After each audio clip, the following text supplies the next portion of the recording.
ये जो इंडिया है ना, यहां पर अब यूपी के एंटी लव जिहाद ऑर्डिनेंस और देश के कानून की सीधी टक्कर होने जा रही है. A direct battle between the Uttar Pradesh ordinance on the so-called love jihad and the law of the land is about to unfold, and we, the public, must pay attention and inform ourselves about this, because at stake are some of our basic rights: our right to choose a life partner, our right to life and liberty. The UP government has passed an ordinance to deal with alleged forced religious conversion for the sake of marriage, following up on CM Adityanath's stated intent of tackling the imaginary concept of love jihad, with strict punishments too: jail for 1 year to 5 years and a fine of rupees 15,000. If the woman involved is a minor or is from a scheduled tribe or scheduled caste, it's jail for 3 to 10 years, a fine of 25,000 rupees, and for mass forced conversion, 3 to 10 years in jail plus a fine of rupees 50,000. But even as the Adityanath government lists out these punishments, the fact is that the highest court of law in Uttar Pradesh, the Allahabad High Court itself, does not agree with the UP government. Now this could confuse some of us, because just a few days ago, Yogi Adityanath referred to another Allahabad High Court ruling while announcing and justifying his plan of passing an anti-love jihad law. In that ruling, made in September 2020, a single judge bench had said that religious conversion in an interfaith marriage was not acceptable. Grabbing the opportunity offered by this ruling, the UP government and 4 other BJP-led state governments announced that they would all pass anti-love jihad laws. But in fact, on 11th November, a 2-judge Allahabad High Court bench said that the High Court's September ruling was bad in law, meaning it was wrong. Hearing a petition filed by an interfaith couple, Salamat Ansari and Priyanka Kharwar, alias Alia, to quash a police complaint filed against them by the lady's father, the court said, "We do not see Priyanka and Salamat as Hindu and Muslim, but as 2 grown-up individuals who, out of their own free will and choice, are living together peacefully and happily for over a year." The court added, if this right to choose a partner is denied, it would affect a person's right to life and personal liberty, which is guaranteed under Article 21 of India's Constitution. Pay close attention to the Allahabad High Court ruling, because it systematically tells us how wrong, how unlawful, how unconstitutional the Uttar Pradesh love jihad ordinance is. Here's another crucial line from its judgment. To disregard the choice of an adult would not only be antithetical to the freedom of choice, it would also threaten the concept of India's unity in diversity. The judgment says in clear terms, neither any individual, nor a family, nor even the state can object to 2 adults choosing to live together.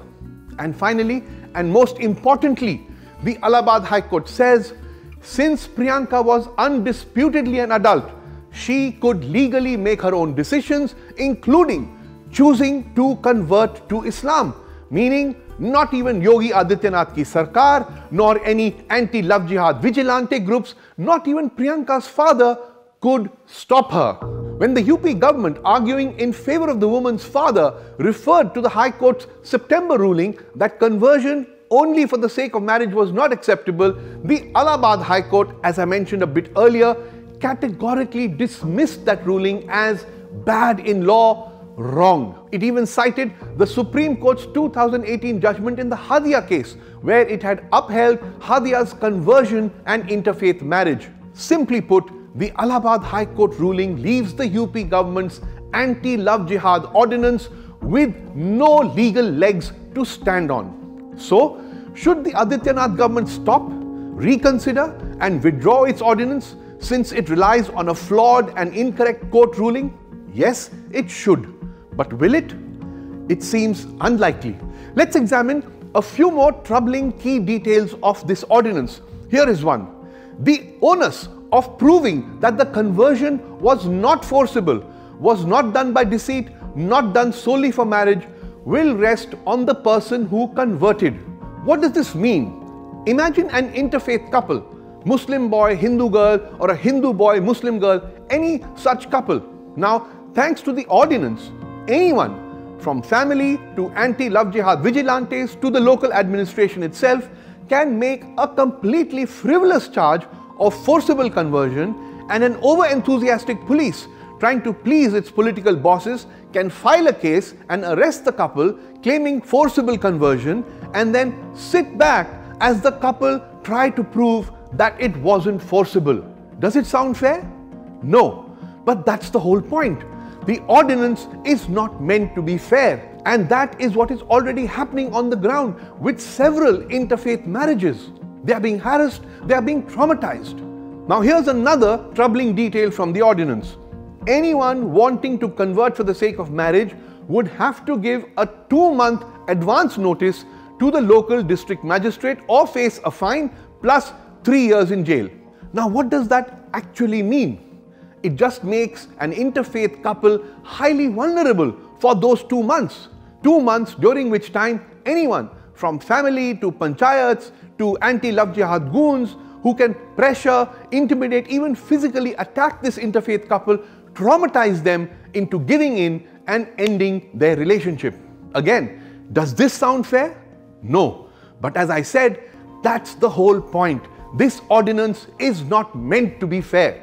This ordinance is meant to further divide us, to further demonize India's Muslims by criminalizing the idea of interfaith marriages, especially Hindu-Muslim marriages, giving them this sinister label of love jihad.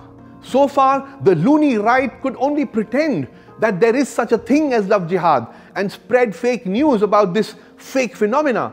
But this ordinance seeks to make it real and even make it a crime to fall in love.